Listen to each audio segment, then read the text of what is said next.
que acontece de maneira insensata e impensada. Eles começam a presenciar a harmonia que havia dentro de um lar, de uma família que foi chamada para Deus, para ser pura e ilibada, em um lar completamente transformado em confusão e discórdia. Isso porque a gente tem que lembrar que Agar veio do Egito. Então Agar, quando teve a sua gestação, olhava para Sara com um olhar de superioridade. Quando Agar olhava para Sara, ela olhava com o sentido de que a bênção de Deus foi sobre ela e não sobre a sua senhora. E isso torna o clima em casa muito complicado. Quando eu e você tentamos tomar, e aí eu dei 3 dicas hoje na escola dominical, para todo casal que precisa resolver alguma coisa que influencie na vida familiar. Precisa haver diálogo, precisa haver oração e precisa haver paciência. Se você falhar com um desses 3 aspectos e você colocar a sua família, vou usar um jargão, se você colocar a sua família numa roubada, a responsabilidade é toda sua. Agora, quando tem oração, quando tem conversa, quando tem paciência, se todo mundo erra junto, ninguém olha um para o outro culpando ninguém, todo mundo luta para sair junto da situação. Aqui, o que você tem é Sara forçando uma situação para resolver aquilo que Deus havia dito que faria de forma sobrenatural, e aquilo que ela faz tem consequências.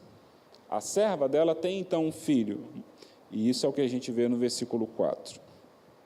Agora, vamos lá no versículo 5. O versículo 5 diz assim: Então Sarai disse a Abrão: Caia sobre você a afronta que venho sofrendo. Coloquei minha serva em seus braços, e agora que ela sabe que engravidou, despreza-me. Que o Senhor seja juiz entre mim e entre você. Quando nós olhamos para a Bíblia, eu tenho certeza que você, como eu, muitas vezes faz a leitura corrida do texto, né? Pega lá, igual você vai fazer hoje antes de dormir, espero eu. Você vai pegar Gênesis 16 e vai ler o texto todo. Quando nós fazemos isso, Deus fala muito conosco, fala ao nosso coração, porque olha a nossa limitação. Mas acontece que a Bíblia é um livro que está todo amarrado um texto no outro. Se fosse um arquivo eletrônico, a gente ia clicar num versículo e ia aparecer várias referências embaixo do que aquele versículo está falando. Essa expressão específica de Gênesis capítulo 16, verso 5, está amarrada com Provérbios, capítulo 30, versículo 21 ao 23, que eu vou ler para você. E aí eu estou usando uma tradução diferente, o nome da tradução é O Livro, é bem próxima da tradução NTLH, e eu acho que ela se aproxima mais do que o texto de fato quer dizer, de forma mais simples. Ela diz assim: 3 coisas existem, e mesmo 4, que são capazes de transtornar toda uma nação e que tornam insuportáveis para todo mundo. Um miserável que se torna governante, um doido que consegue enriquecer, uma mulher desprezada quando casa, uma empregada doméstica quando toma o lugar da sua senhora. Percebeu? Eu vou explicar só para você não se perder. Qual que é o problema de um miserável que se torna governante? É que ele continua sendo um miserável. Um miserável que se torna governante quer dizer que alguém era pobre, se tornou governante, mas continua com um caráter miserável. Não é que alguém pobre tem problema em enriquecer, não. É uma pessoa de mentalidade miserável quando se torna um governante, vai governar com miséria. O segundo problema é um louco ou um doido, como diz na tradução do livro, que consegue enriquecer, que vai fazer igual Nero, vai tacar fogo em tudo, vai destruir tudo. É quando você vê, às vezes, um vídeo ou você recebe uma informação de uma pessoa que ficou milionária e depois perdeu tudo, porque gastava com carro, gastava com festa, gastava com tudo que não presta e não se preparou para viver a posteridade com dinheiro. A terceira coisa que transtorna uma nação é uma mulher desprezada quando casa. A mulher desprezada é aquela que foi abandonada. Então, uma mulher, se fosse pega em adultério, era abandonada. Quando ela se casa de novo, e o termo que se é usado aqui é uma mulher desprezada porque ela não mudou o seu caráter.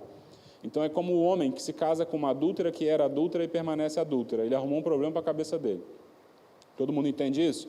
E a última coisa que se diz é uma empregada doméstica ou uma serva que toma o lugar da sua senhora, que é o que aconteceu aqui. Em outras palavras, e aí eu vou usar uma outra expressão popular, Sara deu asa à cobra. Por quê? Pegou Agar, que era sua serva, colocou ela em uma falsa posição de igualdade com ela como esposa, e ela tem uma coisa que Sara não tem, que é filhos. De acordo com a lógica humana, Sara tinha todos os motivos do mundo para ser subjugada a Agar, porque Agar, então, era a esposa efetiva que teve condição de ter filhos. Percebeu a situação que acontece aqui? Agora, eu te disse que a Bíblia é um livro todo amarrado, e a gente tem que lembrar também de que essa história aqui não é uma novidade, porque ela acontece de forma muito semelhante em Gênesis 3, na queda do homem. Porque quando Sara chega para falar com Abrão, depois de Agar já estar grávida, quando Sara chega para falar com Abrão, ela fala assim: caia sobre você a afronta do que venho sofrendo. Coloquei minha serva em seus braços, e agora que ela engravidou, despreza-me, que o Senhor seja juiz entre mim e ti.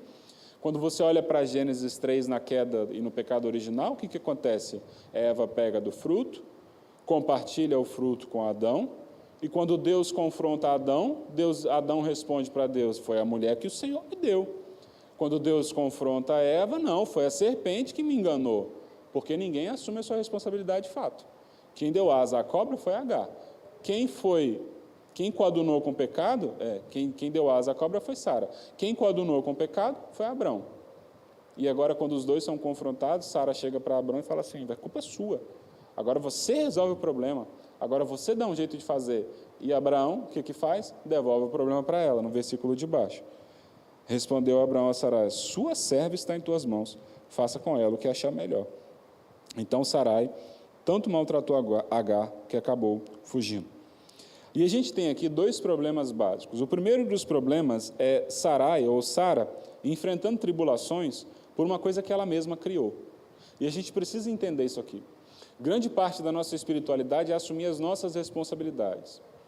Nós não podemos agir negligenciando as responsabilidades das coisas que nós fazemos.